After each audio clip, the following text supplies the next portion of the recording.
In an exciting Cinderella story within the VALORANT competitive scene, Disguised Toast's ragtag team, conveniently called Disguised, has managed to qualify for VCT Challengers, VALORANT Esports' official T2 league.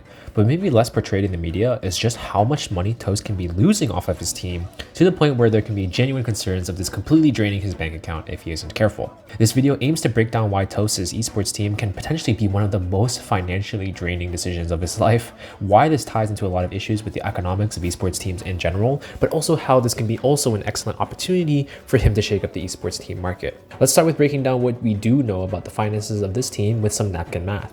Toast himself has stated that based on the salaries of players that he's paying on his team, as well as budgeting for other operations, he will easily bleed out $500,000 over the course of its first year. As one man, he is literally paying for the livelihood of 6+ people and whatever other staff he needs. For God's sake, the team's barely existed and it already looks like there's budget cuts in the media department.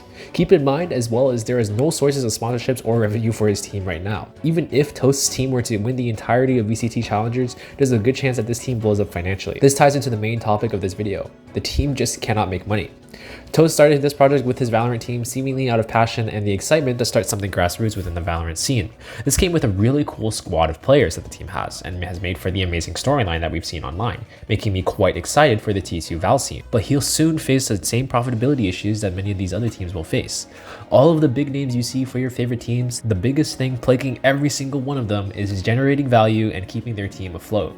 For the longest time, teams have been chilling just on the investor funds that gave them huge supply to start with, but it's extremely hard for these teams to differentiate from each other, resulting in basically no competitive advantage. And without other methods to make money other than sponsors, many teams put themselves in extremely vulnerable spots financially. 2023 is a great example of this, as we see orgs cut budgets drastically and lay off a significant portion of their teams. While this can be a very scary thing for Team Disguised, this is also a golden opportunity for Toast's team to design its strategy to succeed off the potential failures of these other teams. DSG is a brand new team with a clean slate, a potentially good brand, and the opportunities for it to be ran without the shackles of these other orgs. Though I think that he wants to do this, not necessarily, but to play devil's advocate here, Toast is choosing to make a team, so it's really his responsibility to make sure it can succeed in the long term. So with that being said, what things should he and the team focus on in order to achieve that long-term success?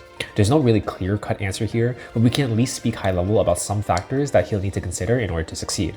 For this portion, I'll be leaning on facts from Jeremy Darlow's Brands Win Championships, as well as the same concepts explained by Stans, who does a great job of breaking this down, by the way. The book is what I would consider the Bible for development of successful teams in the modern era. It talks about the reality of what it means to build a strong competitive program and common pitfalls that plague a lot of teams. The biggest thing by far to focus on, which applies to Team Disguised, is branding. There's a loop in competitive success where it leads to fans, which then leads to sponsors, which gives you more leverage for players, and then leads into further competitive success. If you think about each of these aspects, building fans naturally is by far the easiest way to do it. Most teams think about hitting competitive success first, which Team DSG has hypothetically focused on, but it is by far the riskiest way to do it. Success for your team isn't even close to guaranteed, and it is the least consistent way to produce brand value. By focusing on promoting the brand itself, you no longer have to rely as much on that competition piece in the start, and then you can use increased resources to do it later on. So how can this be achieved or better prioritized? Content.